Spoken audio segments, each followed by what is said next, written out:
Menikah. Ketujuh. Wuhuu.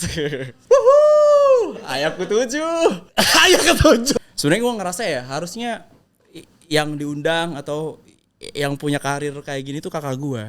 Gue tuh cuman copycat. Gue cuman ya meniru apa yang kakak gue lakukan dan gue memperbaikinya sedikit demi sedikit. Si istri kan juga pelaku. Iya, si istri pelaku. Dia ke Dan masih ngajar di SD.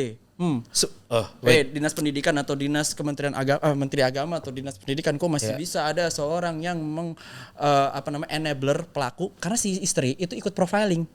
Yang ini bisa nih. Terus bantu ngipasin ketika lagi dicabulin tuh bantu ngipasin. Kok dikipasin biar? Ini kan suami istri. Suami istri harusnya kan istrinya nggak. Kok bisa suamiku melakukan hal semacam itu? Mestinya. Iya. Sudirman, makanya gue sebut namanya. Sudirman, SAG, mantap tuh, sarjana agama, gitu-gitu. Karena si istri masih ngajar guru agama. Iya. Kok bisa gitu? Bisa kayak akan mengejekmu seumur hidup gitu. Gue punya kartu itu. Masa 11 tahun begitu, dan masih mengajar. Sumpah gue bakal kejar terus sampai istrinya tuh juga nggak berhenti ngajar. Kita viralkan. Ini belum beres loh istrinya. Iya. Ayo banyak yang komen. Karena prostitusi juga pekerjaan tertua di dunia ya. Jadi budaya PNS tuh jauh lebih baru daripada budaya prostitusi. Makanya informasi yang rare, yang A1. Ya kita tahu lah ya, sekarang ada istilah ani-ani gitu. Iya. Dan asosiasinya biasanya pejabatnya siapa tuh? Ya berarti pas lagi mijit atau ada kecup-kecup tipis gitu. Iya tuh project yang di situ bla bla bla bla bla bla. Ya kan kedengeran jadinya. Gue nggak bisa ngeremehin nyokap gue kayak gimana gitu. Di masa lalunya seperti apa. Karena gue pernah ngeliat kayak di galeri dia nggak sengaja. Mama gue foto nih. Di belakangnya ada pesawat Eri 1. Apa itu maksudnya? Waduh, kayak gue sih nggak nyampe ya. Gue selama stand up belum pernah salaman sama Pak Prabowo gitu, belum pernah ya. Maksudnya kayak jauh banget gitu. Gila men, sekarang kerjaan gue ngelawak men. Gue bikin orang ketawa, hahaha. Dulu nyokap gue, udah nggak apa-apa, lewatin aja.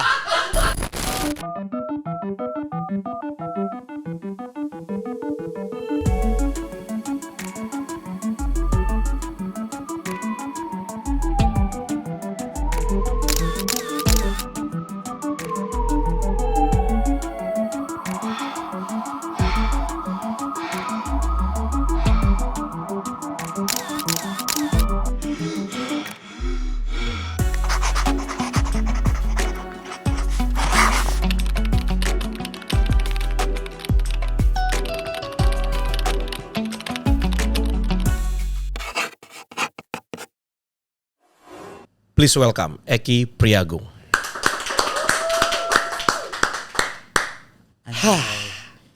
Gimana bang? Bang Fadi? Gimana kabar lu? Ini tadi hari ini kayaknya sibuk banget ya. Wah gokil. Banyak banget perjalanan lu hari ini. Tadi menembus macet-macetan untuk datang ke sini. Menemui mamah yang dari Papua sedang mengurus visa. Luar biasa. Dia sedang. Mamah mau kemana? Mau ke Itali. Anjay, numero uno. Numero uno. Lezato. Untuk menikah. Asik. Ini Asik. serius? Iya serius. Puasa insya Allah berangkat. Kalau visanya lancar. Jadi. Wait. Bentar. Bener lagi. Menikah.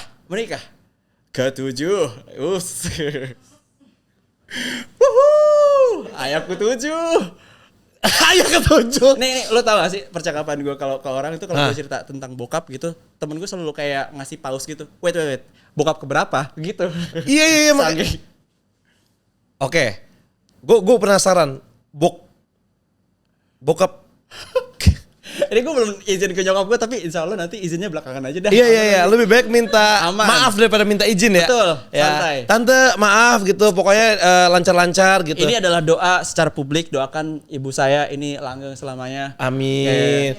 Kenapa tadi nyokapnya nggak dibawa ke sini? Tapi kan calon bapaknya kan di sana. Kalau nggak kita fotoin priwet nih di studio nih. Ada di foto nih.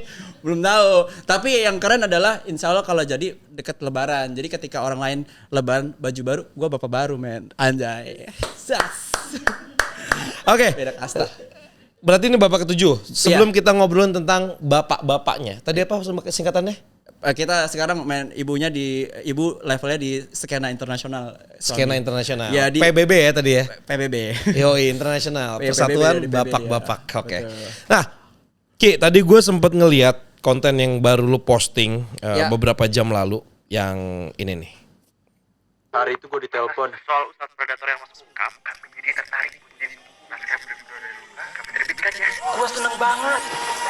Anjay.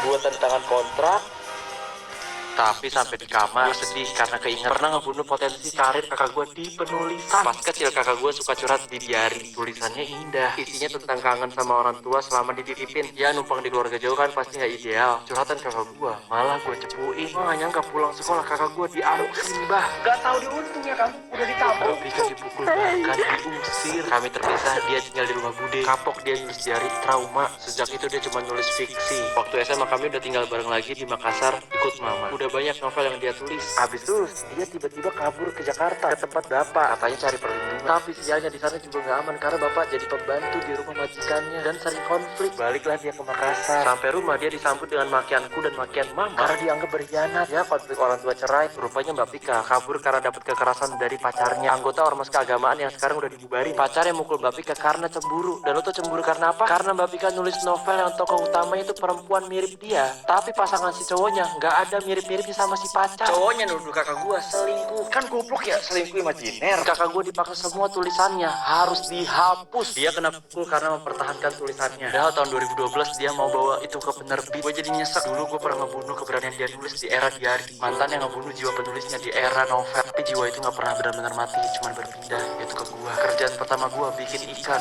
nulis. Gua stand up, nulis. Konten gua tulis. Dan sekarang buku yang akan gua dedikasikan buat kakak gua. Untuk semua anak pertama yang dipaksa paling kuat jadi anak eksperimen orang tuanya, tapi diam-diam menginspirasi adiknya biar nggak salah langkah, nggak membunuh mimpi. Dan semoga suatu hari kakak gua berani nulis lagi. Wow. Gini ya, tiba-tiba lihat reel sendiri tapi dipegang orang lain gitu. Aneh tapi oke lah. Sebenarnya banyak banget yang pengen gue tanyain ya ke Eki gitu. Cuman reels yang tadi membuat gue jadi kayak banyak pertanyaan di kepala gue. Ya. Tapi sebelumnya congrats untuk first booknya. Ya lagi ongoing. Wow. Akhirnya ada ya yang mau support. Ada pelangi setelah hujan. Ya. Bukan hujan sih, seperti badai kayaknya. Ada badai kan biasa di dalam udah include sama hujan. Iya. Tapi kehidupan lu seperti badai karena gini, bukan cuman lu aja yang punya cerita yang bisa gua katakan cukup kelam. Tapi ternyata kakak lu juga pernah berada di posisi yang sangat tidak enak. Sebelum cerita tentang lu, boleh cerita sedikit gak sih apa yang ngebunuh cita-cita kakak lu? Selain tadi ya di cerita, maksudnya gue pengen tahu detailnya gitu. Lu cepu kenapa? Terus emang tapi maksud gini, Eki kalau misalnya bikin konten itu jujur gue suka banget. Kenapa? Dalam lu nulis itu tahu banget gue nulis karena rapih banget ngejelasinnya. Jadi dalam waktu yang singkat orang tuh dapat gitu loh ceritanya. Tapi kan gue pengen tahu lebih dalam lagi kayak seperti apa sih kehidupan kakaknya seorang Eki itu. Iya.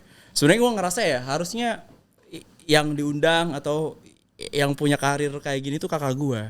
Gue tuh cuman copycat, gue cuman meniru apa yang kakak gue lakukan dan gue memperbaikinya sedikit demi sedikit. Kakak gue dari kecil kebetulan hobinya tuh nulis. Itu hobi dia, nulis. Hobi gue ngakuin karya kakak gue, itu karya gue. Karena lo anak kedua. Jujur gue pernah di kelas ngomong gue bisa nulis puisi, nulis pantun. Karena gue gak pernah punya prestasi. Oke, tapi padahal itu pantun sama puisi punya kakak lu. Iya, karena dia pas sebelum itu nulis diary. Kan kita dari keluarga yang nikahnya terlalu cepat. Mama nikah tuh 18 tahun. Jadi kemarin ada yang berita orang nikah umur 19 tahun, ya gak apa-apa kalau buat sendiri tapi jangan dinormalisasi. Karena ya kan beda-beda kematangan orang-orang apalagi di indis ekonomi ya kan. Nah, pada saat itu mama akhirnya karena ekonomi dan pergulatan batin sama suami belum selesai, kita dititipin lah di keluarga jauh. Tinggal di keluarga jauh kan gak ideal, kangen sama orang tua lah, karena bukan kandung juga mungkin jadi agak gimana ke kitanya, ya kan. Nah kakak itu mencurahkan semua isi hatinya di novel. Di diary belum nulis novel dia. Di diary. Karena Sorry, itu umur berapa kakak? Kelas 5 SD. Kelas 4 SD lah. Iya. Itu tuh Pas gue baca, bagus banget ya, kok bisa ya orang menceritakan sehari-hari seindah ini. Sorry, lu beda sama kakak berapa tahun? Beda, kalau sekolah beda setahun. Oh, Sekolah. kalau umur? Tapi kalau umur gue beda 2 tahun. Gue 2 lebih tahun. cepet aja. Oh, oke, berarti nggak jauh lah ya gitu. Makanya lu bisa paham apa tulisan kakak lu nih. Iya, gue fast track aja, nggak pakai TK gitu.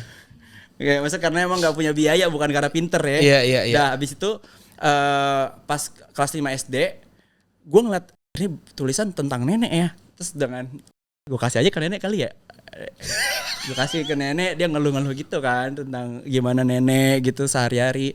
Nah, yang gue nggak sangka pulang dari sekolah kakak gue langsung digeplak prak gitu, dikasih paham sama nenek gue, terus dibilangin kakak udah tahu diuntung ini udah ditampung gitu.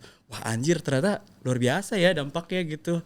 Terus habis itu kakak gue sampai diusir, akhirnya dia pindah ke rumah bude, gue terpisah tuh. Terus Lu tetap di rumah nenek? Hah? Lu tetap di rumah nenek? Tetap di rumah nenek, itu adiknya nenek lah. Oh, adiknya nenek. Oke. Kan ya gitulah. Apa namanya? Di situ gue ngerasa ternyata diary itu privasi ya. Jadi gue tuh karena nggak ada yang ngajarin, gue tuh kalau ngelakuin sesuatu eksperimen aja, nabrak gitu. Oke. Ya kadang eksperimen ini bikin punya masalah sama orang lain. Ya. Ya kadang-kadang eksperimen ini malah jadi inovasi di keluarga gue. Apa namanya? Itu salah satu kelakuan gue di keluarga gitu. Dulu tuh gue pernah penasaran tuh, gas LPG ini kalau seumpama disilet dikit itunya, Sealnya? Bukan sealnya. Apanya? Si selangnya, terus dinyalain gini, apa yang terjadi ya? Terus rumah gue kebakaran. Gitu. Ki, lu serandom itu? Serandom itu. Nah, gue tuh tapi dari situ akhirnya lu tahu ya cara mademin api? Iya, gue tuh belajarnya dengan merugikan orang lain dulu gitu. Baru belajar yang bener. Karena orang tua gue sibuk berantem, jadi gue sibuk cari masalah gitu. Mungkin caper juga, gue juga nggak tahu. Nah, salah satu caper gue adalah ini gimana ya kalau seumpama diary yang digembok itu ada gemboknya, gue bongkar gemboknya. Bener-bener gue, ya mungkin karena diary murah kecil ya. kan iya gitu. Gembok-gembok kecil kebuka, gitu. pas gue baca, kok tulisannya bagus. Tapi pas gue baca ada neneknya, gue penasaran. Ini kalau orang ngeluh kayak gini dikasih tahu ke orangnya tuh akan seperti apa ya gitu. Oh ternyata perang dunia cuy. Terus kakak gue langsung diusir dari situ. Jadi ya udah itu pertama. Nah pas kami SMP kita ketemu lagi satu rumah di tempatnya mama, dan kebetulan di tempat itu ya lumayan kurang ideal buat anak karena area lokalisasi di Makassar. Di Makassar ya. Nah di situ gue juga nggak terlalu dekat sama kakak gue lah. Maksudnya gue punya sibuknya masing-masing, tapi kakak gue termasuk orang yang pintar di sekolah. Oke. Tapi udah baikan aja nih hubungannya. Udah baikan aja. Kakak gue udah ya udahlah. Namanya juga bocah gitu ya. Iya gitu. Tapi udah gak nulis diary, kapok dia. Kapok. Nulisnya fiksi-fiksi gitu lah. Pas novel gitu. Terus habis itu kakak gue tuh pokoknya udah nulis banyak novel gitu lah. Gue tuh belum nulis bahkan di situ. Nah keluarga nyokap gue tuh tipe yang kayak nyentuh lantai pergi lagi kemana, datang nyentuh lantai pergi lagi gitu doang lah. Pokoknya emang sibuk banget dah gitu. Gue di rumah juga nggak terlalu dekat gitu. Jadi sama kakak gue tuh mencari tangki kasih sayangnya ke cowok dong, ke pacar dan lain-lain gitu-gitu. Terus pas udah lulus tuh dia mau nunjukin novel dia ke cowoknya sebelum dibawa ke penerbit. Oh, penerbit, oke. Terus habis itu ternyata si cowoknya mukul si kakak gue, tak gitu. Karena si kakak gue nulis karakter perempuan yang mirip banget sama kakak gua, tapi si cowoknya ini jauh banget dari si cowok, beda. Oke, sorry, tadi kalau nggak salah di konten lu sempet nyebutin ciri-ciri mantannya kakak lu. Dia adalah seorang ormas ya, sekarang sudah dibubarkan ya. Oke. Ya itulah, lu pasti tahu lah yang apa namanya, depannya F, belakangnya I, tengahnya P, udahlah itu lah. Mancing lu, gila lu, mulut oversharing kena nih. Iya, tapi aman kan, nggak semuanya. Nggak semua. FPI kayak gitu, walaupun kebanyakan agak keras. Iya. Ya soalnya kan gue pernah di dalamnya juga kan bang. Oh lu pernah di organisasi itu juga? Maksudnya sendal gue kebetulan ada di itu kan, pernah di situ adalah. Oke. Pernah masuk masjid situ, terus ternyata pada pinjam kainnya kan, kayak jaketnya, pantesan pada itu ya pada galak ya karena emang ternyata jaketnya agak tebal jadi agak gerah gitu loh. Jadi emang gampang gitu. Panas gitu gerah. Iya, masuk.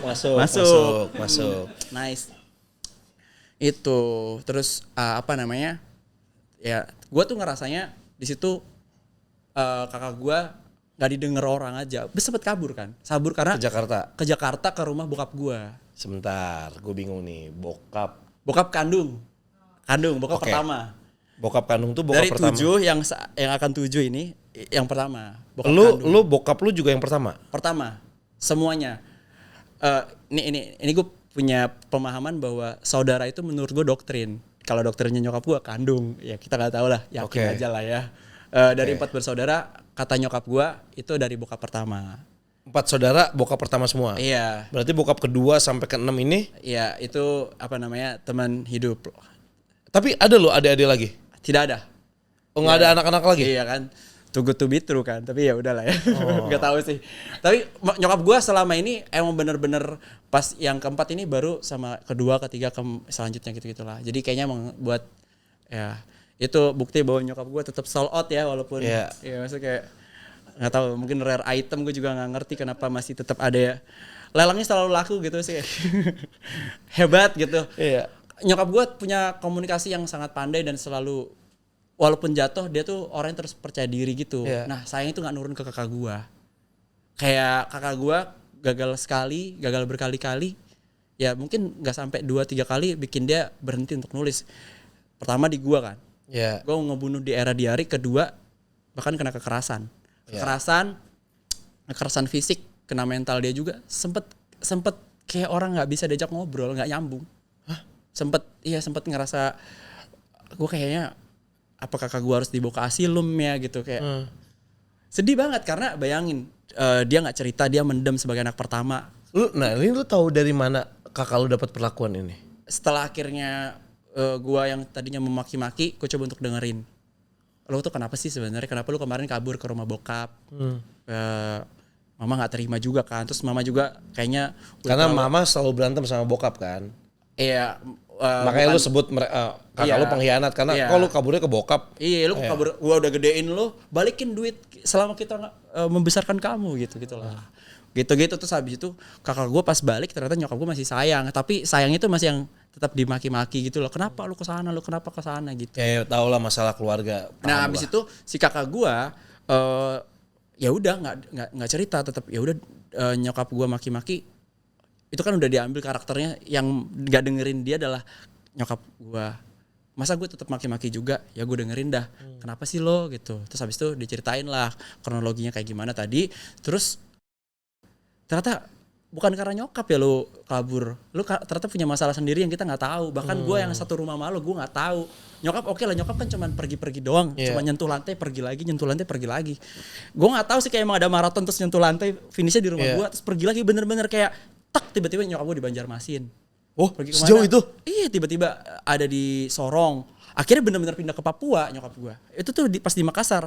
Nyokap gue lagi transisi pindah ke Papua tapi sering banget keliling-keliling Indonesia, gue nggak tahu dah. Itu gue nggak tahu apa ya. Hubungan gue sama orang tua tuh kayak artefak sejarah gitu yang gue kayak harus mencari tahu sendiri. Iya. Karena nyokap ngomongnya kagak jelas kan apa ya ini. Boleh tahu nggak sih nyokap kerja apa? Pada saat itu ya kan nyokap gue ada hubungannya lah sama Ares itu. Terus habis itu juga nyokap gue lobby-lobby bisnis kalau sama ada pejabat gitu-gitu. Ya kalau ada hubungannya untuk uang kenakalan ya nyokap gue yang ngurusin lah gitu-gitu. Nah kayak gitulah. Oke. Ya apa namanya. Makanya dulu pas masih kecil gue dikatain sama orang. Kan gue bandel banget kan tadi gue pernah Iya. Terus kayak gue pernah berantem di sekolah, ya anak yang caper aja gitu. Gue pernah dipanggil gitu, nyokap gue suruh datang ke sekolah, terus nyokap gue marahin gue di rumah. Dia bilang kayak gini, dasar anak nakal. Dalam hati gue, mama juga wanita nakal. Gimana sih? Ini kan dapetnya dari elu, berarti kan kita satu DNA. Gimana dong, bener dong gitu. Nakalnya beda itu kata dia. Oh kata nyokap nakalnya gitu. Oh enggak. Gue sampai mempercayai loh. Tapi nyokap gue kalau bercanda juga bro.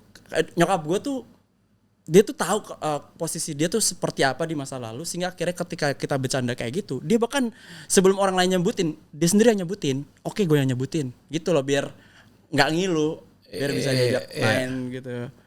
Oke, boleh tahu gak sih nyokap asli mana ya? Madiun Madiun. Caruban di Jawa Timur. Terus merantau berkali-kali. Ya udah, itu yang kebentuk karakter dia, ketemu banyak orang. Sumpah, nyokap gue tuh bisa bahasa Jepang, men. Bisa belajar bahasa Itali kemarin, cepet banget belajarnya. Kayak pinter banget nyokap gue. Bukan karena sering ketemu pelanggan dan lain-lain, gue nggak tahu ya. Tapi feeling gue karena ternyata di prostitution itu ketika lo ketemu orang, lo tuh ngasih mindset bahwa lu open mind juga kan. Sehingga akhirnya semua informasi tuh gampang terserap sama orang-orang kayak gitu. Kalau lu pengen belajar, daya serap lu tinggi, akhirnya yang terjadi kayak nyokap gue. Gue kalau ngomong kayak nyokap gue pakai bahasa hari ini nyambung. Pakai bahasa gue kuliah nih, dia cuma lulusan SMP masih nyambung. Karena emang di prostitusi itu kan cewek-cewek semua kan. Iya. Emang di prostitusi itu isinya daging semua, jadi sangat-sangat berkualitas bro. Daging banget di sana, obrolan kita daging banget di sana, bro. Drama itu mantap tuh gitu. Gue jujur kurang begitu paham kalau itu. Cuman gue pernah nonton beberapa series yang berhubungan sama sejarah. Ya. Kayak misalnya di Netflix ada Marco Polo. Ya. Terus ada di film apa itu yang aktornya, kok gue lupa ya. Pokoknya adalah gitu. Pokoknya zaman-zaman dulu lah gitu. Banyak informasi-informasi yang beredar di bawah di kerajaan gitu ya. Atau enggak series apa itu? Game of Thrones. Ya, Game of Thrones. Informasi-informasi yang ada di bawah itu memang dari prostitution kayak gitu. Jadi gue kayak kalau misalnya gue akhirnya relate karena gue nonton itu dan ternyata itu bener. Ya bisa dibilang mungkin karena prostitusi juga pekerjaan tertua di dunia ya. Jadi sehingga akhirnya budaya PNS tuh jauh lebih baru daripada budaya prostitusi. Makanya informasi yang rare, yang A1 ya gimana? Ya kita tahu lah ya, sekarang ada istilah ani-ani gitu. Iya. Dan udah bukan jadi hal yang, dan asosiasinya biasanya pejabatnya siapa tuh? Ya berarti pas lagi mijit atau ada kecup-kecup tipis gitu. Iya tuh project yang di situ bla bla bla bla bla bla, ya kan kedengeran jadinya. Iya. Gue nggak tahu ya, gue nggak bisa ngeremehin nyokap gue kayak gimana gitu, di masa lalunya seperti apa, hidup dia berat atau kayak gimana. Tapi gue juga nggak bisa terlalu kayak ini orang bawah gitu ya. Karena gue pernah ngeliat kayak di galeri dia nggak sengaja, mama gue foto nih, di belakangnya ada pesawat RI 1. Apa itu maksudnya? Waduh, kayak gue sih nggak nyampe ya. Gue selama stand up belum pernah salaman sama Pak Prabowo gitu, belum pernah ya. Maksudnya jauh banget gitu. Nggak tahu ya, kita mungkin bisa melihat bahwa nyokap gue kan itu maksudnya, ya gue nggak tahu ini nyucinya gimana. Nah tapi yang nggak tahu ya, itu nyokap gue juga sekarang kan pekerjaan dia sebagai driver buat wisatawan. Oke. Gini, gue kan sempat ngelihat lu ikut Suci juga ya. Ikut Suci. Audisi. Golden ticket tapi gak ditelepon. Oke. Dan di situ materi lu kan gini, yang gue tahu dari beberapa komika yang pernah jadi bintang tamu gue, ya salah satunya Mas Panji kan, katanya kalau misalnya mau bikin materi atau menjadi seorang stand up comedian itu kan berawal dari kayak keresahan lu. Nah, gue sempat beberapa kali tuh nonton lu untuk audisi gitu, dan keresahan yang lu bawa adalah nyokap bekerja sebagai itu.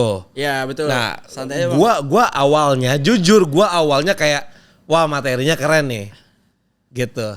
Itu beneran berarti. Tapi lama-lama tadi kan awalnya keren. Iya, lama-lama kayak takut ya. Gitu. Ini beneran. Iya, kalau di Amerika son of a ada lompatan buat gue kenyataan. You son of a yes I am. Emang bener. Yes I am. Jujur gue bingung, gue mau berekspresi apa gitu. Santai aja bang, lu dalam hati pasti ketawa, santai bang. Karena kan udah lewat, udah masa lalu. Udah lewat. Tapi lu pernah nanya gak sih ke nyokap lu kayak, Ma lu kenapa sih bekerja sebagai, sorry misalnya PSK gitu. Apakah memang untuk menghidupi kalian semua atau emang pekerjaan itu yang dari awal? Ya gue tanyakan dulu kayak, Mama tuh kenapa sih sampai harus kayak gini? Ya kan anak kecil malu kan. Oh lu paham ya di lingkungan lu, Iya. lu diomongin. Karena kan ya bapak lewat-lewat gitu-gitu, gonta-ganti kan, aduh gimana ya ngomongnya gitu, terus ya udah gue tanya. Yang jelas hari itu dia nggak jawab, oh ya karena mama love language-nya physical touch, gue nggak ngomong gitu juga sih. Oke. Kan itu berarti jawaban. Gak ngerti juga lu di. Belum ada istilah itu. Iya belum ada physical touch sih, love language. Iya benar-benar. Karena gue rasa tuh kata nyokap gue yang paling bagus adalah kayak gini. Mama tuh sebenarnya masih tahu kalau ini salah. Tapi kalau kamu nggak makan, mending mama ngelakuin hal yang salah daripada kamu kelaparan. Jadi mungkin buat mama nggak apa-apa dipandang nggak punya harga diri. Yang penting anak mama jauh lebih baik daripada orang tuanya. Bisa apa kalau dia ngomong kayak gitu? Berarti dari semua rangkaian takdir hidup dia pun juga korban. Bahkan mungkin hidup yang gue jalanin itu nggak sebanding sama Keperian hidup atau dia. kegetirannya nyokap gue nggak pernah tahu men. Dia sampai ada di level pekerjaan seperti itu. Tapi yang gue tahu, yang gue bisa ambil ya mungkin ini yang harus kita lihat dari orang tua kita. Lu nggak bisa pilih orang tua lu kan. Tapi lu bisa memilih terlihat seperti apa setelah orang tua lu hidup. Lu pengen jadi apa? Lu bisa memilih itu. Yang gue lihat nyokap gue walaupun dia ada di tempat lokalisasi, dia tuh adalah PSK yang mau maju. Karena dari talent dia bikin manajemen kan kayak Ahmad Dhani gitu sih. Dia bikin bisnisnya. Berarti artinya dia tuh progresif gitu loh. Dia ada daya juang buat. Betul. Sampai akhirnya ketika dicari karirnya gitu dia oke, gue tahu ini gamenya kayak gini. Oke, gue ikutin gamenya. Setelah gamenya dia udah tahu, oh nggak bisa gue kayak gini. Makanya dulu nyokap gue gini banget. Sekarang di rumah gue sudah ada ayat kursi terpajang. Ya kan dulu kalau di sana kan adanya kasur bukan ayat kursi gitu. Di sana terus habis itu wah gila men. Gue ngerasa gue suka banget sama plot takdir gue sih. Kayak gue bangga banget nyebut nyokap gue PSK. Lu gak apa-apa nyebut gue PSK. Men gak apa-apa. Karena itu nunjukin bahwa gak banyak yang mau ngambil karakter ini. Karakter di mana ini tuh banyak banget orang-orang kayak gini di tempat yang lu gak pernah sangka. Di sekitar rumah lu, samping kanan jalan banyak banget. Dan dia tuh butuh orang yang perlu nunjukin bisa kok kita keluar dari tempat itu, bisa kok kita jauh lebih baik. Karena mereka gak percaya diri. Mereka ngerasa itu akan jadi kutukan seumur hidup dia sampai ke anak cucu. Banyak banget gue yang ngeliat nih. Neneknya gitu, anaknya gitu, cucunya juga ikutan begitu. Beneran jadi talent sepanjang sejarah manusia. Dia hanya hidup untuk nafsu manusia. Maksudnya kayak dia gak sadar kalau semua ada kok shortcutnya atau bukan shortcutnya, ada kok untuk jalan yang lain memutus cycle itu gitu. Makanya lu nggak usah ragu men. Karena itu gue cuman mau ngasih tahu masa lalu gue tuh jauh lebih kerdil daripada hari ini, daripada gue sekarang, daripada nyokap gue sekarang. Anjir, gila men. Sekarang kerjaan gue ngelawak men. Gue bikin orang ketawa, hahaha. Dulu nyokap gue, udah nggak apa-apa, lewatin aja. Men, gila men. Men. Tapi makanya gue dulu tuh bilang gue udah lebih maju dari nyokap gue. Tapi gue sadar gue ngelawak. Artinya gue ngehibur orang. Nyokap gue wanita penghibur. Satu industri gue bang. Dan itu indahnya takdir kan. Maksudnya kayak lu mau lihat dari sisi yang mana. Kalau lu ngelihat hidup lo ya udah nih kelam banget bla bla bla. Ada meme yang gue suka banget tau gak sih lo? Ada orang ngeliat jeruji besi gitu di penjara 2 orang, dia ngelukis, yang satu ngelukis jeruji besinya. Nah di luar jeruji besi itu ada kayak pantai indah sama matahari. Nah dia nggak gambar jeruji besinya, dia gambar matahari di luar sana pemandangannya. Lu mau lihat yang mananya?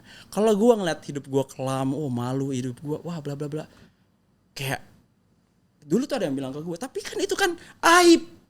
Gue bilang aib tuh polisi. Aib tuh aib dah. Ya gitu-gitu maksud gue. Maksud gue, iya emang beneran itu aib betul, tapi kan udah dilewati. Ya. Kalau sekarang gue cerita nyokap gue masih kayak gitu, mending gue pulang dah. Ayo kita bawa ke Satpol PP kan enggak kan maksud gue. Udah lebih baik, anaknya udah sarjana, terus habis itu sekarang mau jadi warga Napoli di Italia. Italia ke Napoli. Ke Napoli dia, mau ke Napoli. Dan suaminya bujang. Ketemu coach bro. Wait, umur berapa calon bapak lu? Umur 68. Bujang. Dan dia bukan nikah. duda. Bukan udah. Dan dia nikah sama yang umur ini itu karena bapaknya udah tua dan kayak yang gue sadar di Itali sana. Ternyata lu umur 68 tuh tetap anak. Karena bapaknya umurnya 90 tahun. Bapaknya udah sakit menahun. Dia pengen sebelum bapaknya meninggal itu nikah dulu. Dan ibu gue yang pengen dipinang. What? Gila men. Maksud gue 90 tahun tuh kayak kalau di kita kayak udah gak peduli anak gak sih? Di sana tuh kayak please lah nak gitu. Nak tapi 68 kayak udah ini udah ke prodia itu 68 sih kayak gila men. Gue aja yang mau 40 aja prodia mulu. Artinya yang gue lihat di negara yang lebih baik tanggung jawab tuh sepanjang masa gitu loh. 68 loh udah bisa hidup masing-masing bapak sama si anak ini, tapi si bapak tetap kalau bisa kamu segera nikah ya. Itu kan dialog bapak umur 50 tahun sama anak umur 25 tahun gitu. Betul. Dan kayak itu dialog orang nganjuk gitu loh. Maksudnya kayak di Napoli ternyata terjadi bro. Terus nyokap gue yang... Nyokap umur berapa ya? Nyokap gue umur sekarang... Kan gue beda 20 tahun. Umur gue 50 tahun berarti. Oke. 50 tahun. Ya ini setengah abad buat dia. Tetap gue ceritain. Ya gak apa-apa bro. Ya gimana ya. Maksudnya kayak wapres kita juga masih bawa bapaknya ya. Aduh sorry. Maksud gue ya udah lah ya. Itu sesuatu yang gue gak bisa ganti ya. Jadi... Gue ngerasa kayaknya daripada cuman jadi cerita yang gue pendam di keluarga gue, mending ya gue kasih tahu ke orang-orang bahwa ada loh cerita kayak gini, ada loh orang kayak gini, dan hari demi hari hidupnya semakin hari berusaha untuk baik, gue nggak tahu gue udah baik tapi gue berusaha untuk setiap hari gue makin jauh dari titik mulainya nyokap gue atau bokap gue. Oke, Ki gini. Lu kayak persoalan tadi ya, lu melihat apakah lu melukis jerujinya atau lu melihat pemandangannya. Ya, kita semua paham akan hal itu, tapi nggak semua orang bisa seperti itu. Dengan kehidupan lu yang sudah lu lalui, keluarga lu yang lu lalui, dan akhirnya lu bisa berdamai dengan hal itu. Lu akhirnya bisa membuat kisah hidup lu ini kan akhirnya lu jadiin materi ya kan untuk lu bisa menghibur orang. Tapi kan sebelumnya pasti ada rasa sakit yang lu rasakan, mungkin dari orang-orang terdekat atau mungkin dari teman-teman lu atau dari lingkungan lu gitu. Itu lu masih tahu nggak sih apa yang lu rasakan waktu itu? Wah gila men. Kan lu juga kayaknya juga masih kecil yang belum tahu apa-apa misalnya. Kilas baliknya bokap gue sama nyokap gue cerai karena bokap gue jadi dirinya sendiri. Karena bokap gue ternyata punya orientasi yang nggak bisa gitu. Bokap suka cowok, nyokap suka cowok. Ternyata bokap sama nyokap bukan suami istri tapi kompetitor. Itu pertama. Kedua, hidup yang kayak gitu, ya kan? Oh, turns out ibu, kenapa sih aku nggak boleh ketemu sama bapak? Karena bapak kamu disebutlah orientasinya set. Gua nangis, kakak gua nangis, adik gua kan nyokap gue bilang bapak kamu gay gitu kayak gue nangis, nyokap gue nangis, gue nangis, kakak gue nangis, adik gue oke, Google gay adalah, baru dijelasin baru nangis. Nah setelah itu hidup gue baru gue ceritain di internet, gue ketemu orang yang gue anggap bapak, seorang ustadz di kota Makassar, tapi ternyata dia seorang predator yang banyak banget dan alhamdulillah di penjara juga.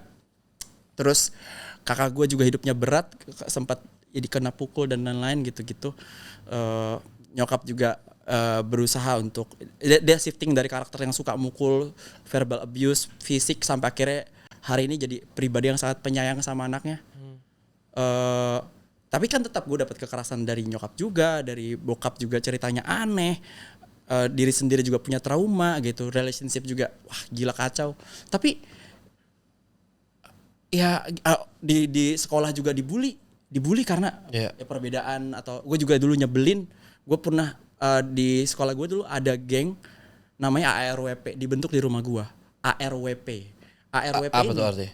ARWP ini ketuanya gue di teman-teman, lu jadi ketuanya aja, namanya gengnya ARWP, Anak Remaja Warrior Plank. Semua anak-anak di Facebook pada saat itu tuh ada geng-gengan gitu, ada nama depannya alay-alay gitu lah. Zaman-zaman 2010. Turns out 6 bulan kemudian ARWP itu Anti Rizky Wahyu Priagung, nama gue. Karena gue kalau ngomong agak tinggi dulu bang, ketinggian gitulah. Tingginya tinggi sombong apa keras? Kayaknya dulu nyokap gue tuh sempat punya mobil dan lain-lain gitu loh. Gue pengen nunjukin kalau gue nggak susah lagi gitu loh. Nanti gue jemput pakai mobil gue aja gitu-gitu. Terus kalau ngomong tuh kayak gitu-gitulah. Terus pokoknya gue tuh Umur berapa tuh? SMK kelas 1 tuh gue umur berapa ya? 17 tahun gue kuliah. Berarti ya 15 tahun lah, 15 tahun, 14 tahun di situ. Itu coping mechanism gue dari yang gue nggak pede karena habis dicabulin, gue berusaha untuk bikin diri gue pede tapi over pede jadinya, over confidence. Jadi menurut gue sebenarnya rasa sakitnya itu selalu ada. Nah, gue selalu cari penawarnya gitu loh, Bang. Tapi sepanjang hidup tuh yang gue pelajari adalah menakar sesuatu biar nggak kelebihan, biar nggak kurang. Misal lo ketika lo dicabulin itu sakit, tapi yang bikin lo sakit itu sebenarnya rasa tidak percaya dirinya. Akhirnya gue berusaha untuk pede kan. Gue coba cari cara pedenya. Ternyata cara pedenya juga itu malah jadi masalah, overconfidence lah, apalah. Jadi menurut gue ya selama ini yang gue lakukan adalah belajar untuk menakar dan nggak apa-apa untuk salah, nggak apa-apa lo untuk dibenci dulu. Karena nggak semua orang itu harus paham lo hari ini. Nggak semua masalah harus selesai hari ini. Sembari lo jalan, perbaiki, evaluasi diri lo, apa yang bisa lo perbaiki. Itu kayaknya menurut gue orang yang tadi ngeliat lo kayak gimana bisa akhirnya ngerti, oh itu gini maksudnya ternyata. Dia tuh kemarin kayak gini tuh karena kenapa. Itu aja sih. Yang penting lo tetap pengen terus bersuara sama diri lo. Dan itu kebantu gara-gara gue tanpa sadar menyukai kesenian. Kalau nggak ada kesenian, nggak tahu gimana caranya. Dulu tuh gue masuk masjid juga, ketemu si Ustadz Cabul ini. Yang gue kejar tuh bukan jadi ustadznya, bukan jadi orang yang bisa baca Quran dan lain-lain. Tapi ternyata di masjid itu ada semacam cabang ekstrakurikulernya untuk dai cilik atau apa tampil di depan umum. Karena itu lu tertarik Gue pengen belajar jadi dai cilik. Karena sorry, Eki waktu itu umur berapa Eki waktu tergabung ke SMP gue. SMP berarti 12-13an ya? SMP kelas 1, kelas 2, kelas 3. Iya, Itu yang bikin gue masuk masjid, ada beginian nih. Boleh tahu nggak masjidnya apa? Masjid Baitur Rahmat namanya, di Makassar. Itu tempat predator. Yang gede itu bukan sih? Bukan, beda. Bukan yang, itu kalau itu yang di Aceh yang gede. Oh iya. Agak sedang lah.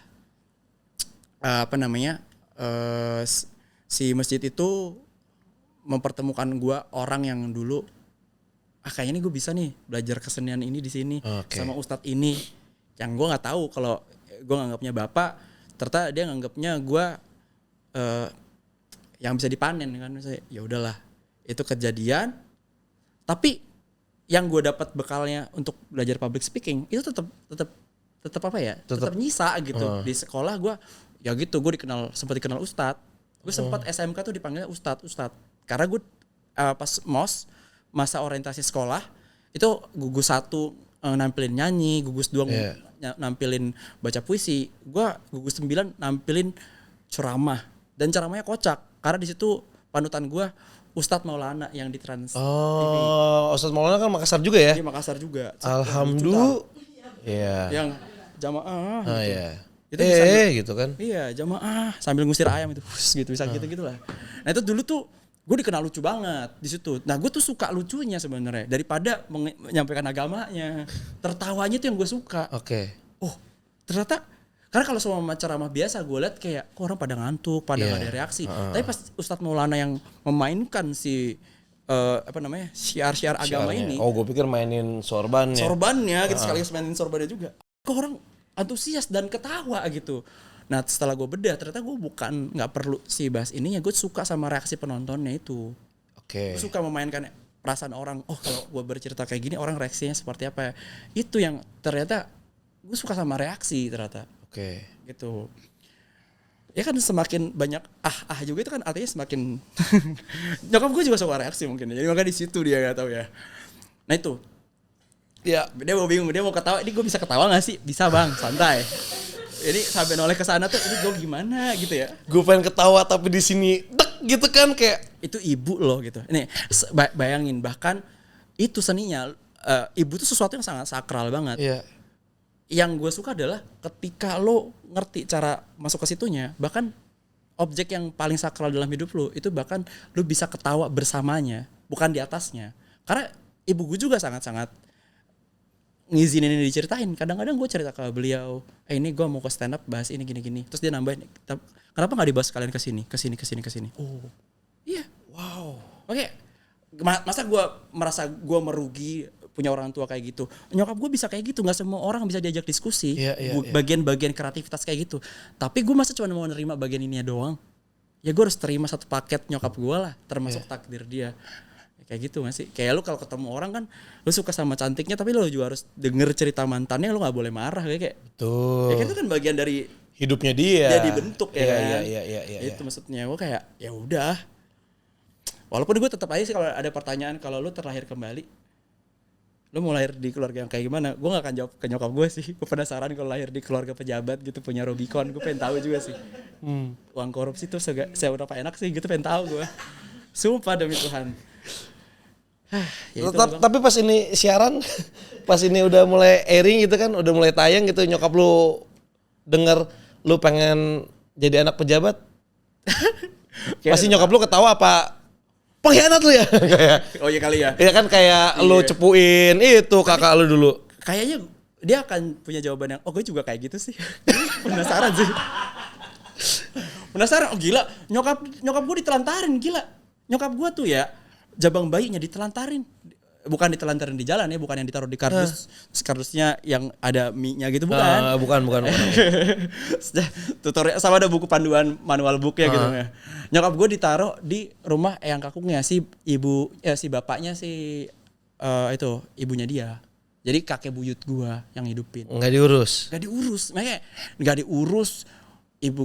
Ibunya pacaran lagi, nggak pernah punya sosok bapak karena umur jabang bayi ditinggal meninggal. Gila men. Apalagi gue denger. Nah yang lebih lagi, nih gue baru cerita di sini ya. Gue kan pernah cerita di Denny Sumargo. Kalau nyokap gue tuh hasil pemerkosaan. Nyokap lu hasil pemerkosaan.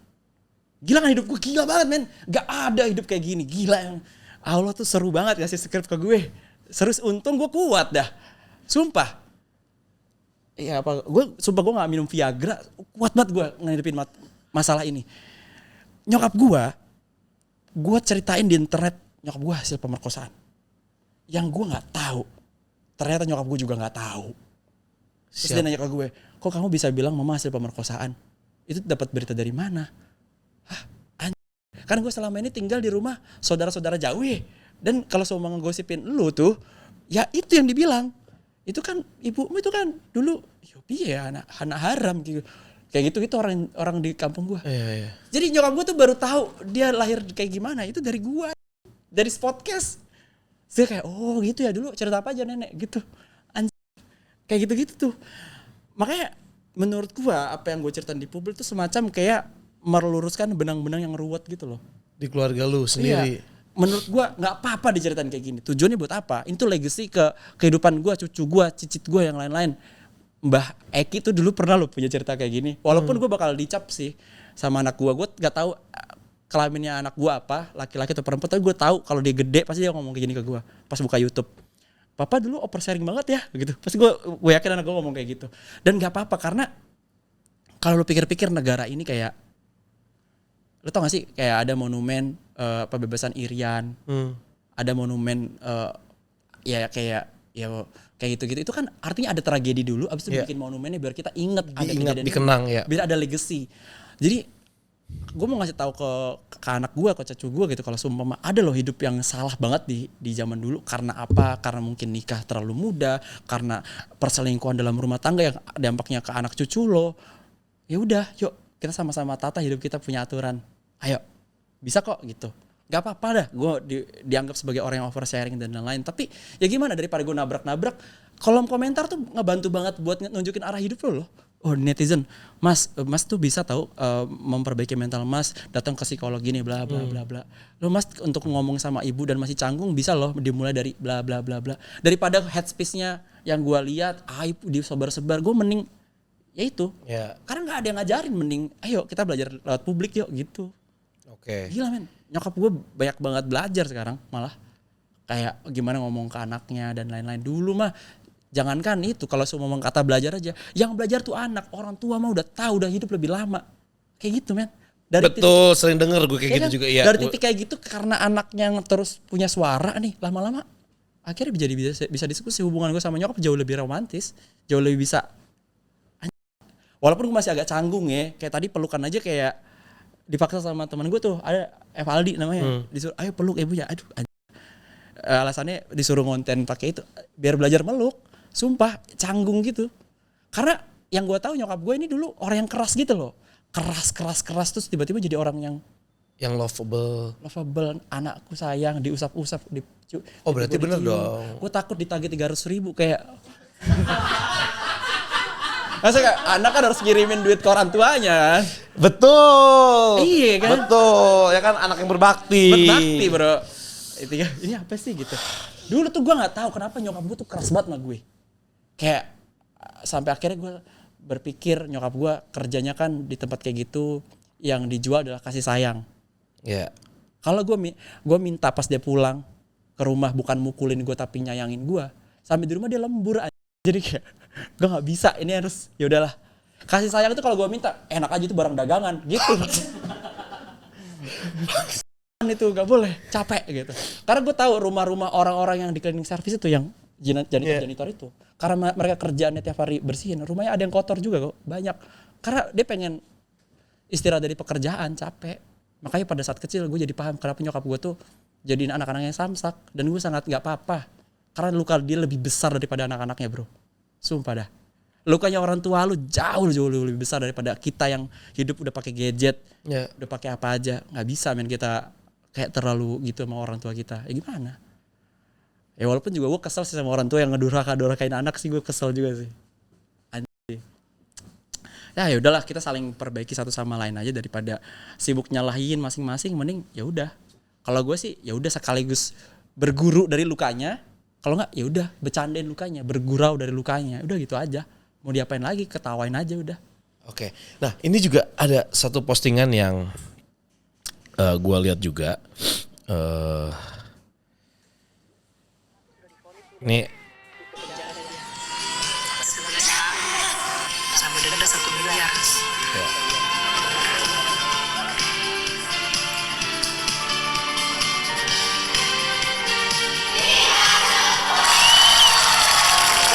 Wait, 11 tahun di penjara. Lebih lama dia jadi pedofil, 21 tahun dari 2004. Denda 1 miliar, tapi itu buat negara, buat korban gak ada sama sekali. Restitusi ribet, kerugian psikologis, biaya persidangan gak ditanggung. Dan 1 miliar bisa digantikan dengan 3 bulan di penjara.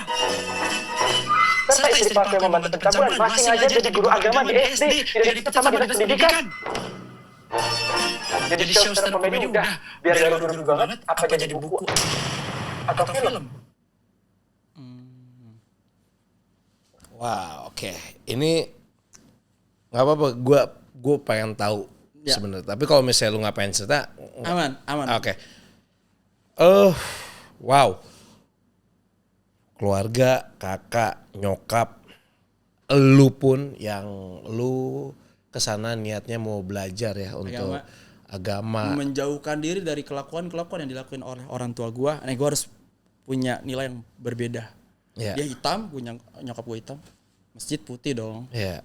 Dan ternyata lu mendapatkan perlakuan yang sangat tidak manusiawi. Dan ini yang lu perjuangkan sampai akhirnya orang bejat itu bisa mendapatkan hukuman. Walaupun 11 tahun doang dari 21 tahun ya. Oke, Eki boleh tahu nggak kejadian itu waktu itu Eki umur berapa? Gua SMP kelas 2 ke kelas 3. Oke, Itu umur 17 tahun gue ya berarti 13 tahun. 13 tahun. Oke. 13 tahun. Oh, itu masih sangat muda sekali sih ya. Masih muda. Sorry, bisa kejadiannya seperti itu gimana ya? Kan beliau sudah dianggap orang tua nih seperti ayah sendiri. Ya, dan kok bisa kejadian gitu loh. Maksudnya kan itu karena ternyata ini gue udah sering cerita banget tentang kasus ini gitu ya. Tapi mungkin gue ada sedikit poin yang pengen gue tambahin yang belum gue pernah omongin. Sebenarnya ada 3 poin sih kenapa anak bisa jadi incaran pedofil. Yang pertama, karena anak itu tidak punya kepercayaan dirian yang baik. Kedua, ada sosok ayah yang hilang dari hidup dia. Yeah. Itu kan ada di gue juga. Terus dan yang ketiga, anak ini itu tuh kita tahu apa yang dia butuhkan yang nggak dipenuhi sama orang tuanya. Jadi kenapa yang nomor 3 ini agak lebih sulit? Karena kita harus mengenal kan. Betul. Itu lebih gampang untuk nggak kebongkar. Kalau seumpama dia bisa terpenuhi kebutuhan yang nggak disediakan sama orang tuanya. Jadi dia cek dulu, profiling keluarga gue, wah agak tidak utuh nih ya, masuk. Gue kelihatannya tidak percaya diri di situ. Oke. Dia salah orang aja sih. Karena pada saat itu pas awal-awal kan gue udah ujuk-ujuk ke masjid aja gitu, nggak disuruh sama siapa-siapa. Terus pas di masjid, tiba-tiba ya bapak itu nyambut dengan baik, Pak Sudirman datang ke gue, zikir. Habis itu dia kamu nggak mau ngaji di sini aja gitu. Datang dengan baik, terus gue belum mau tuh ngaji di situ. Ya udah gue lewat aja terus. Karena ada uang administrasinya juga kan. Iya, ada. Males gue takutnya harus ngomong ke nyokap apa lagi. Iya. Di situ nyokap belum terlalu concern sama agama. Terus habis itu main bola, dia lewat gitu. Dia kebetulan juga kerjanya suka jadi loper koran gitu loh, yang suka bawain koran gitu-gitu. Abis itu tuh tempat pengepulauan korannya juga deket banget, beberapa rumah dari rumah tempat nyokap gue itu yang lokalisasi itu. Nah, jadi gue kalau pagi sering ketemu dia nasi kuning, gue beli nasi kuning, ketemu dia gitu-gitu. Terus sini, ayo bantuin bapak untuk lempar-lemparin koran. Jadi gue kayak ngerasain momen ayah tuh di situ. Gue ditaruh di depan. Ayo buang korannya, tas. Itu di memori gue masih sangat indah. Terlepas kasus itu ada ya, hati gue itu dong ngaji gue di situ. Ngaji gue sebelum gue ngaji di situ dia udah ngebangun bonding untuk bisa bikin gue ngaji dengan sukarela. Lu bayangin gak sih naik motor lu ditaruh di depan sama bapak-bapak yang bukan bapak lo. Gue nggak pernah sama bapak gue karena bapak gue nggak bisa bawa motor juga. Selain cerai ya nggak bisa bawa motor dia, jadi harus pakai roda 3 kan nggak seru, jadi kurang. Nah habis itu dari gara-gara itu gue dengan sukarela datang ke masjid dia. Terus habis itu dia ngelihat, ternyata orang ini tuh ada kebutuhan untuk belajar dan diakui ya. Dikasih naik gue langsung jadi guru, padahal gue belum bisa baca Al-Quran, belum lancar gue baca Al-Quran. Jadi gue kayak dapat seragam tuh gue ngerasa keren. Kamu belajar ceramah yo, orang ini suka ngomong. Nah yang di awal dia udah salah tuh. Pas dia tahu gue lumayan pandai berbicara, maksud gue suka lah public speaking itu, dia kayak udah mulai takut sama gue. Karena semua anak-anak yang digituin dari banyaknya korban itu bukan orang yang frontman. Oke. Karena gue kelihatan tidak percaya diri. Gue tuh masih jadi anak yang menyesuaikan daerah gitu loh. Gue dari Jawa, belum tahu bahasa Makassar, belum tahu slang-slang ngomong sehari-hari. Jadi gue terlihat pendiam di awal. Karena gue takut salah ngomong. Karena kalau belajar di suatu tempat nih, bahasa di suatu tempat, pasti kan diajarin yang salah-salah dulu kan. Yang itu. Ngomong kok ini, emang berena bapakmu lompo gitu-gitu. Itu apa ya? Ternyata gue disuruh bilang, gue pernah ngomong kayak gitu kan, berena bapakmu lompo. Itu ternyata gue ngomong, bapak lu gede, dipukul gak? Tak gitu. Kan lo jadi pendiam dong. Gak boleh ngomong sembarangan. Betul. Ya dari situ si Sudirman salah ngeprofiling gue. Karena dari semua orang selama 21 tahun gak ada orang yang bentukannya kayak gue yang mau ngomong, yang bisa mengorganisir ini sampai akhirnya bisa dibawa ke jalur hukum, memviralkan ini, ngomong di depan umum. Ya, yang gue sadar ternyata hidup di lokalisasi ketemu sama orang tua temperamen, gue diajarin untuk manajemen krisis. Manajemen krisis. Iya, manajemen krisis. Jadi ketika lo dalam keadaan, orang kan mikir, lo tuh berarti berdamai sama tragedi. Enggak, gue sebenarnya manajemen krisis. Kalau lu tanya gue udah berdamai juga dalam usaha ongoing, kan kata berdamai itu kasar. Sampai saat ini. Orang mikir berdamai itu kata sifat, kayak udah. Padahal berdamai itu masih berjalan. Continuous. Nah itu yang gue pelajari ternyata. Dari semua hal yang harus lu terima dalam hidup, kadang-kadang tuh berdamai itu tetap harus lu jalanin. Tapi yang paling penting memanajemen si krisis itu. Pada saat itu tuh kan gue kejadian ustadz ini gituin gue. Tapi gue ternyata punya kemampuan public speaking. Dibunuh lah gue dari aksesnya. Gue kan ngomong di hari pertama gue dicabulin, itu gue langsung ngomong ke nyokap gue. Tapi nyokap gue belum tahu jadi belum tahu caranya jadi orang tua yang baik pada saat itu. Mah, aku diginiin. Reaksi nyokap gue kurang mengenakan. Ya udahlah, lupain aja. Itu cuma ada di kepalamu doang. Gitu. Ya udah, tapi di hati gue masih panas. Gue harus selesaiin ini. Gue cari orang yang digituin juga, ketemu orangnya, disumpah Al-Quran juga. Ayo kita lawan. Ayo kita kayak menurunkan rezim gitu loh. Itu umur 13 itu? 13 tahun. Saat itu juga? Iya, gak lama dari situ. Tapi gue tahan lah, dipegang lagi. Oke, gue akan tunggu kapan momentum gue bisa bales. Nggak berdiri juga gitu kan. Artinya itu bukan sesuatu yang, bukan pencabulan gue nganggapnya sih pada saat itu, biar gue nggak terlalu merasa rendah. Itu testing orientasi seksual gue. Oh ternyata gue masih ke perempuan, aman gitu. Set udah nggak kejadian yang bikin gue kayak orang-orang lain. Karena itu tuh sebenarnya juga stage berikutnya buat lu bisa disodomi atau lu jadi. Tapi lu nggak sampai kan? Nggak sampai. Tapi lu menemukan korban-korban yang banyak banget. Dulu kemarin tuh pas gua menganalisa orang-orang yang itu masih gampang ngaku. Ya doang masih kecil, ya udah gua goblok. Nah, yang sodomi pada enggak mau ngaku karena malu. Yeah. Jadi akhirnya gua membuat si pengaduannya itu pakai emoji biar berjarak. Jadi kalau seumpama lu disodomi kayak pakai emoji pedang gitu. Terus pada beberapa orang pada mau ngaku, aneh banget jadi pakai emoji pada mau ngaku. Nah, kalau milishake doang kasih kayak logo air gitu. Iya, muncrat ya, logo air. Nah, itu kan dari pendekatan seni desain ini tuh ngebantu buat orang ya, gue tetap bisa selamat pada saat itu juga. Kan gue coba mengorganisir orang-orang yang menjadi korban. Gue udah dapet 2, temen gue takut karena kakaknya suka, dia nggak suka. Kakaknya tuh suka digituin. Kakaknya tuh berhasil di grooming, dia enggak. Jadi kalau semua dia ngelawan, kakak gue kena juga dong di kapal yang sama. Karena udah jadi bagian dari musuh nih. Gak bisa, akhirnya gue jalan sendirian. Gue terabas. Bertahun-tahun gue dibenci orang. Sampai akhirnya yang ngebenci gue baru paham beberapa tahun. Ya dari tahun 2025 kemarin. Orang yang pengen mukul gue, yang dianggapnya gue mencoreng nama masjid. Iya. Ternyata gue yang benernya. Aku udah menelan gak dipercaya orang tuh berapa lama tahun. Banget. Berapa tahun? 3. Ya 2025 itu kejadian 2025 2009 berapa tuh? Ya udah itu gue 16 tahun gue menahan kebenaran itu. Benci banget sama gue. Temen gue, sahabat gue benci banget pengen mukul hari itu. Karena gue tiba-tiba di forum Ramadan gue teriak, gue bilang, "Pak, saya ada satu hal yang pengen saya bongkar. Bapak saya kan orang tahu kalau posisi gue udah kayak bapak dan anak kan. Gue ngomong pakai bahasa yang gak gampang dicerna orang. Gitu. Bapak saya ternyata homo." Gitu gue bilang. Terus tiba-tiba sebelum gue lanjut ceritanya, gue pengen menjelaskan, pengen gue elaborasi si wakilnya si beliau nih yang pelaku. Dek, nggak usah bahas pribadimu, nggak usah bahas aib di sini. Terus kakaknya si pelaku, tolong jangan bawa-bawa hal-hal pribadi di forum ini. Terus tiba-tiba dikeluarkan dari forum, mau dipukul, udah dikeluarkan dari masjid, akses diputus. Udah gue tahan aja, oke. Berarti emang gak bisa ngomong hari ini. Tak pegang terus sampai suatu hari bisa diomongin. Tapi tiap hari ketika ada temen yang pengen kenalan, ini tuh selalu jadi cerita yang gue dulu pernah diginiin loh.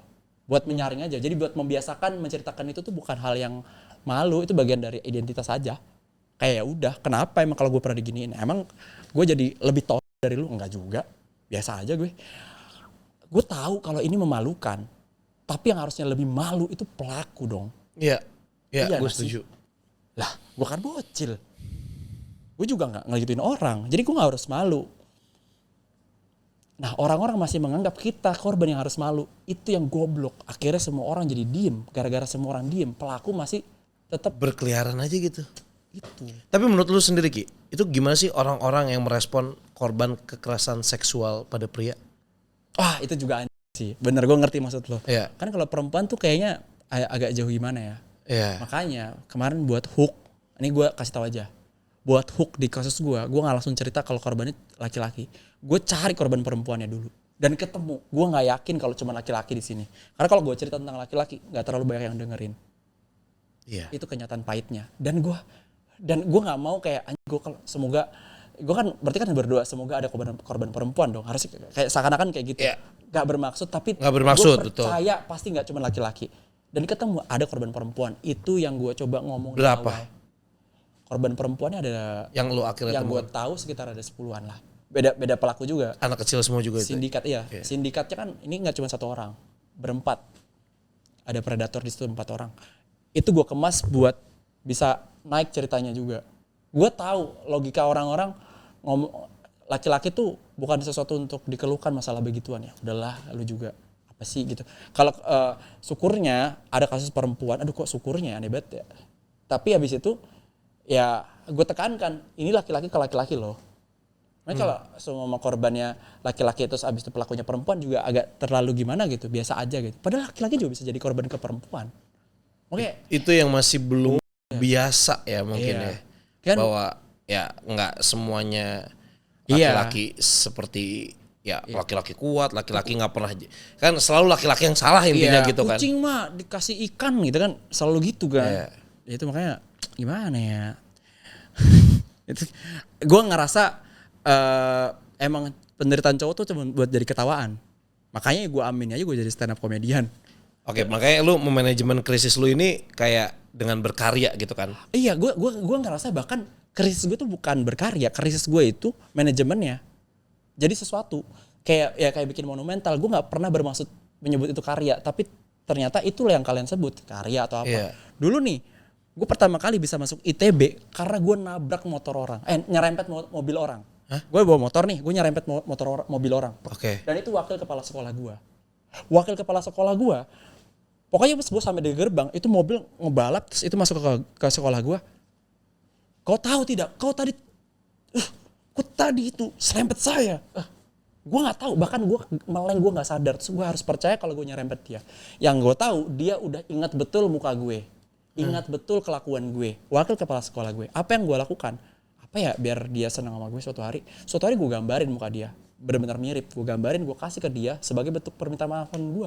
Dan gambar itu yang gue masukin ke ITB dan bikin gue keterima di ITB. Beasiswa juga dapat. Makanya maksud gue nggak pernah bermaksud berkarya, gue cuman manajemen krisis ini daripada bentuknya sakit gimana ya, biar gue kalau ngeliat ini jadi lebih biasa aja. Makanya gue bikin buku, gue bikinin stand up. Itu tuh untuk memindahkan rasa sakit ini jadi sesuatu yang bisa gue taruh di etalase. Kayak monumen aja. Iya. Udah gitu. Jadi lu berkarya. Biar nggak terlalu beban di sini ya. Gue nggak tahu kenapa itu jadi karya. Gue juga nggak tahu awalnya. Lama-lama, oh itu orang nyebutnya karya. Oke karya deh. Oke. Tapi ngerasa dilema nggak sih sama lu nulis di dalam ya kita nyebutnya karya. Tapi kan ini kan lu menulis aib. Ini judul bukunya udah fix ya berarti ya. Bergurau dari luka. Bergurau dari luka. Itu ada tanda kurung A-nya gitu kan. Iya. Bang, thank you banget bang. Biasanya itu, lu detail, lu beneran riset sih gila. Itu nice. Gue pas lihat kayak anjing lu cerdas sih. Itu kata-kata yang keren sih. Banyak makna. Gue suka sih. Kapan bukunya selesai? Gue sih pengennya ngejar Februari udah bisa PO lah, udah bisa rilis. Jadi biar ya orang-orang. Gue PO ya, tapi ditandatanganin. Wah, gila bang. Thank you bang. Siap. Wah, satu orang nih.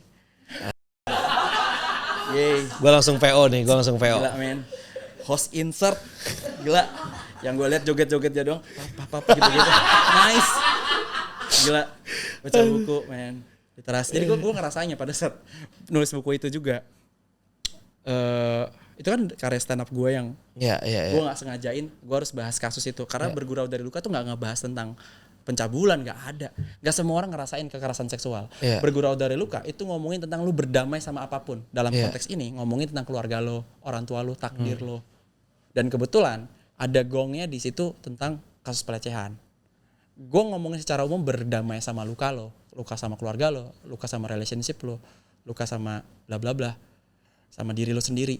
Itu gue kemas di stand up, tiba-tiba ada kasus. Nah di buku gue niatkan untuk ngebahas itu juga, termasuk salah satunya. Ya udah, jadi biar nggak semua, karena nggak semua orang ngalamin itu sih gue rasa. Jadi gue harus bikin orang. Tapi lu sempat kepikiran nggak dengan lu speak up? Lu kan salah satu korbannya si Sudirman. Ya itu namanya. Oke, lu korbannya dia. Ya. Dan dengan lu speak up ini, apakah lu sempat kepikiran bahwa semoga dengan gue speak up seperti ini, lu membuang jauh rasa malu terhadap aib, tapi lu pengen ada orang-orang di luar sana yang mungkin merasakan hal yang sama seperti lu, akhirnya berani juga seperti lu. Ada gak sih lu kepikiran seperti itu? Sorry gue... Karena men ini lu baru ngomongin satu daerah dan baru satu titik gitu betul, ya ibaratnya. Betul. Sedangkan predator-predator ini tuh nggak kelihatan men dan banyak gitu. Karena berapa kali kan gue juga ada satu konten YouTube yang judulnya Unseen. Gue banyak banget ngebahas tentang hal-hal kayak gitu. Ya tapi banyaknya di luar negeri. Kalau dalam negeri agak ribet tuh. Gitu. Gue aja nggak berani speak up. Betul. Bukan gue, dia yang bikin materi tuh si Nindi. Nindinya nggak berani gitu. Ya jangan terlalu banyak adrenalin buat masnya. Kopinya udah kebanyakan soalnya. Udah ada kopi, cukup di Ancol aja di Dufan.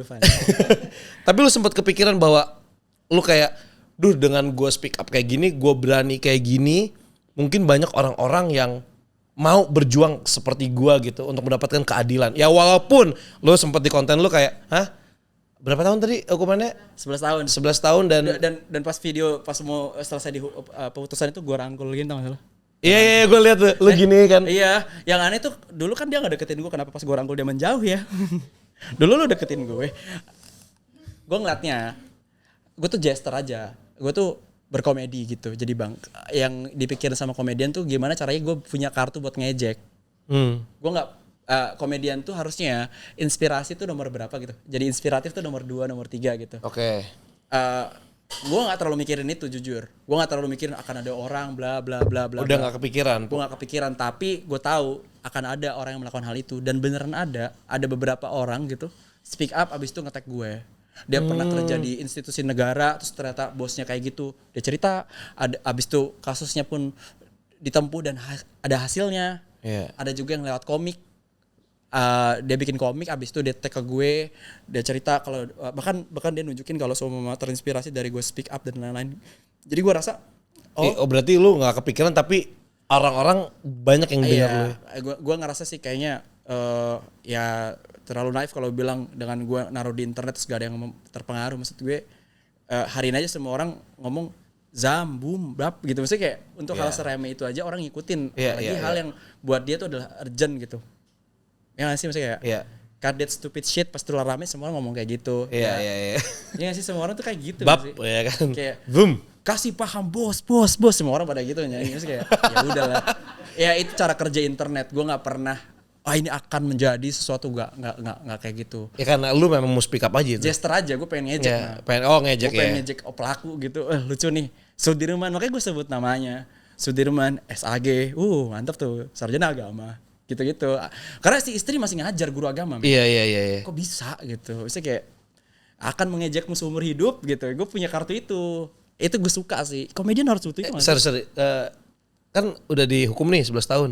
Si istri kan juga pelaku. Iya, si istri pelaku. Dia dan masih ngajar di SD. Dinas pendidikan atau dinas kementerian agama, menteri agama atau dinas pendidikan kok masih bisa ada seorang yang enabler pelaku karena si istri itu ikut profiling. Yang ini bisa nih. Terus bantu ngipasin ketika lagi dicabulin tuh bantu ngipasin.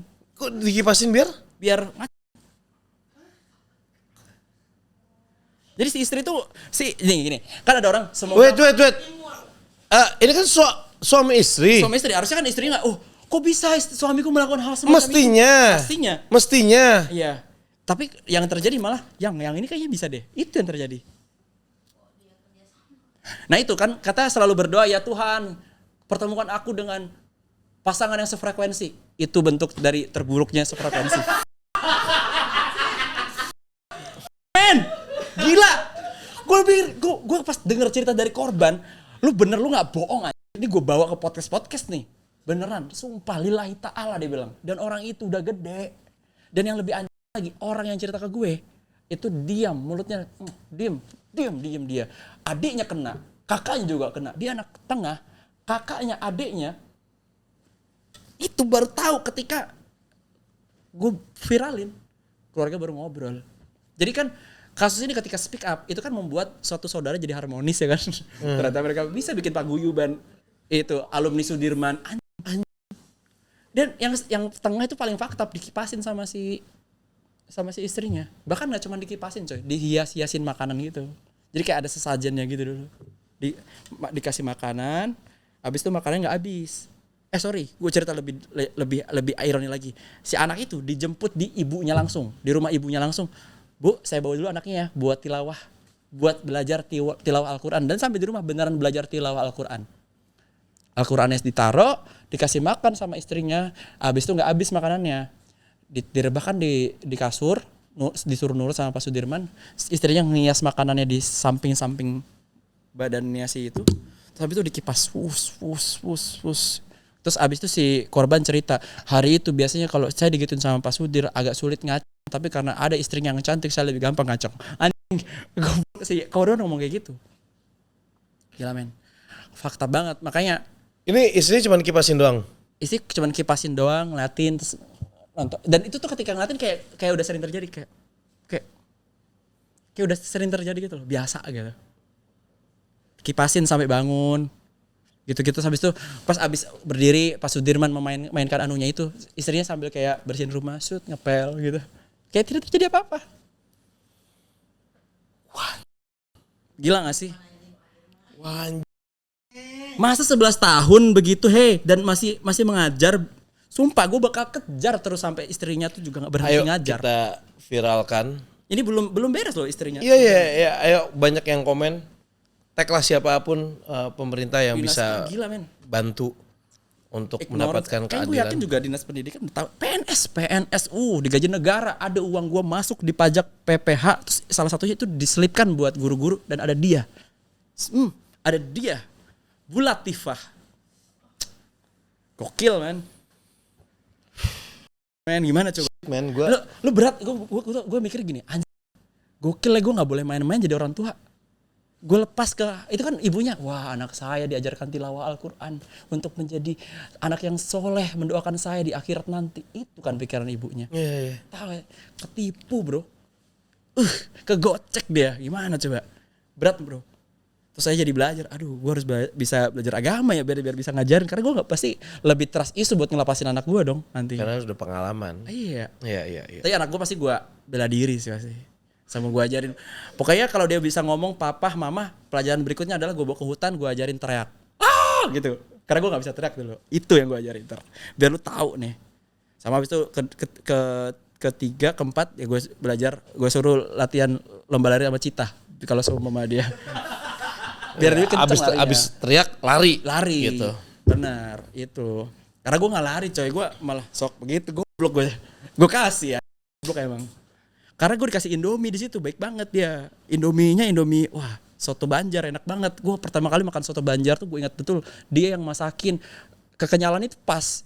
Karena kekenyalannya pas gue kasih, gue nggak apa-apa dah. Tapi ternyata itu pelecehan ya, gue baru tahu anjir.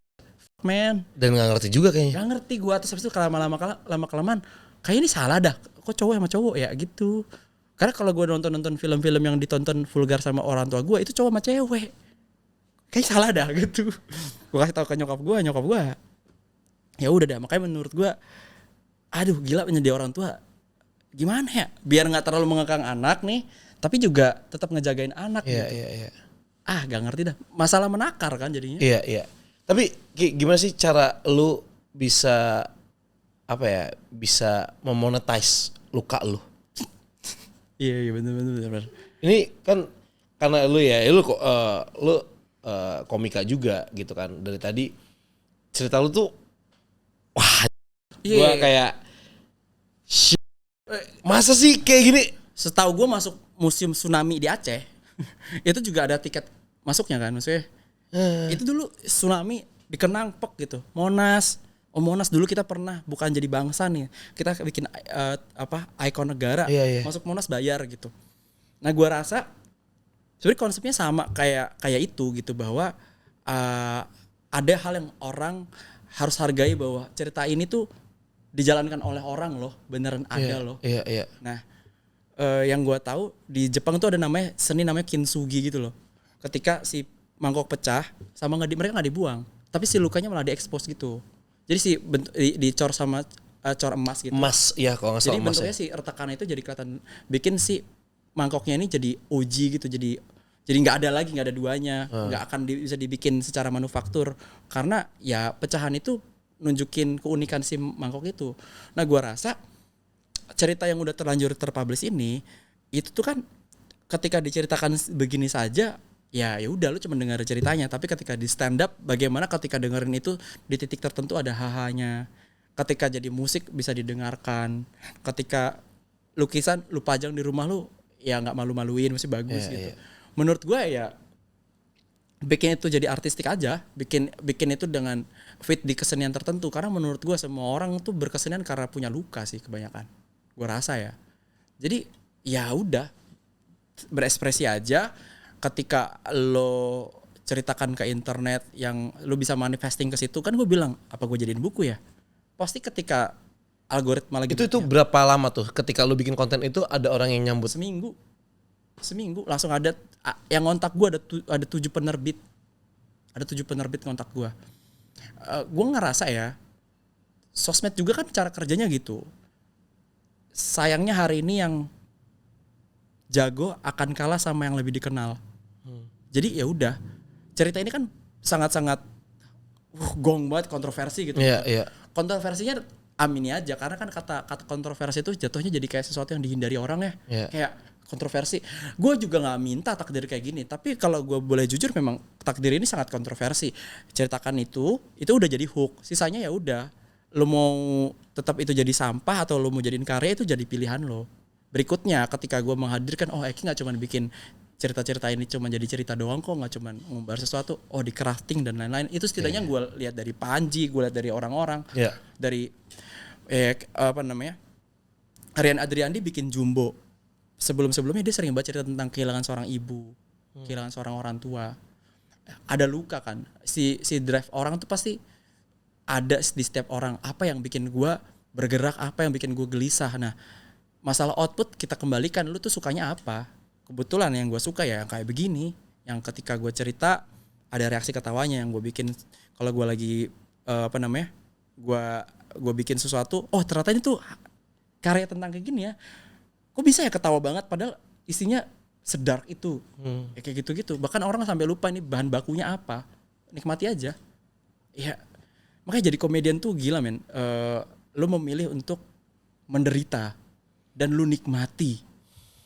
Menderita dan lu nikmati. Kayak Charlie Chaplin tuh kan ngeritik tentang perang zaman dulu, tentang luka perang, dan dia harus menikmati itu. Ya udah, menurut gua daripada kata menikmati, gua surfing di ombak luka gua kayak gitu. Lu sakit ketika lu jatuh ke karang atau lu jatuh ke ombak aja. Jadi gua nggak selalu terluka kok, kadang-kadang lu ada di atas ombak itu, kadang-kadang juga itu kan ada gigs kan, ayo kita dapat duit nih gitu. Ya udah, banyak banget yang gue lakuin awalnya cuma buat berekspresi aja. Uang datang ketika ternyata ini tuh sangat layak untuk dihargai. Dan lu juga lu menghargai karya lu gitu. Stand up, buku, gue juga nggak tahu bang ini buku gue akan seperti apa ya penjualannya. Tapi yang penting buat gue udah memonumentalkan luka gue. Itu aja gitu.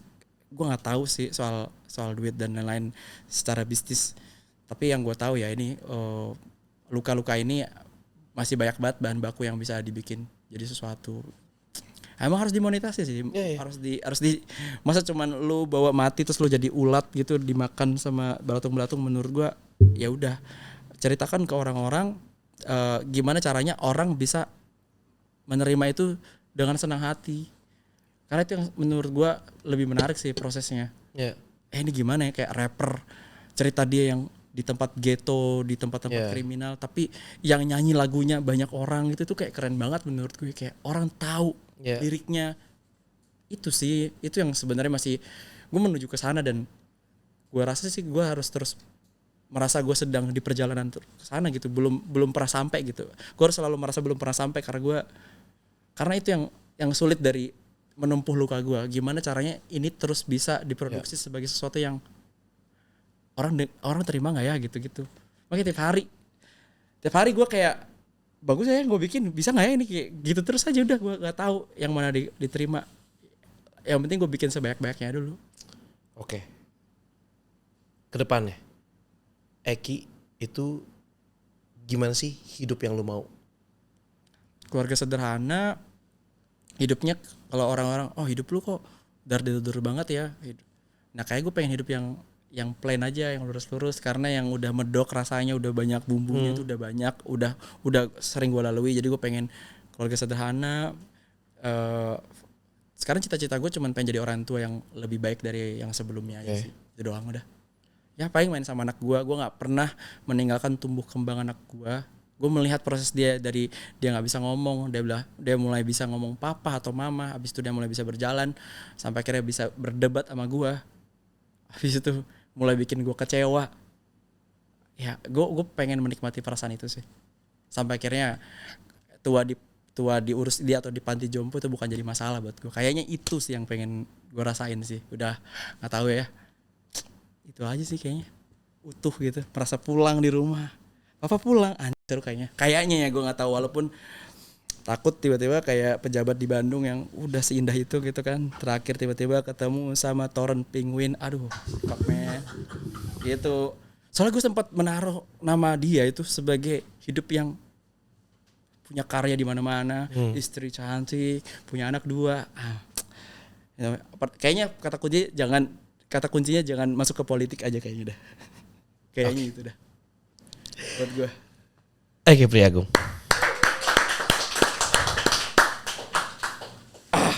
Thank you bang. Aduh gue gak tau gue ngomong apa tadi ya. Itu gue kayak disetir sama otak gue sendiri.